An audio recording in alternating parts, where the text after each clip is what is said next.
Yan, pawisan na si Madam. Madam. Ba't binagsagan kang Madam? Madaming ginagawa. Madaming problema. Pero, kinakaya. That's me. Ayan, sige, bakbak pa more, Madam. Hanggang sa maubos yan. Oh. Hindi naman siguro abutin ako ng 1 taon dito. Mga 1 buwan lang. Pag nainis ako, lahat pipinturahan ko na to. Lalagyan ko na naman to ng ano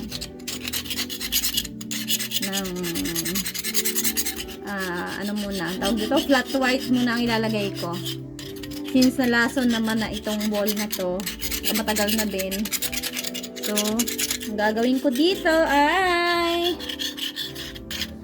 unti-untiin baklasin hanggang sa maging gray ka na lahat. Hanggang sa parang bagong gawa lang yung kwarto ko. Okay, yan po muna guys. Watch out for the next video. Thank you. Please like and subscribe my new channel, Chinita's Vlog.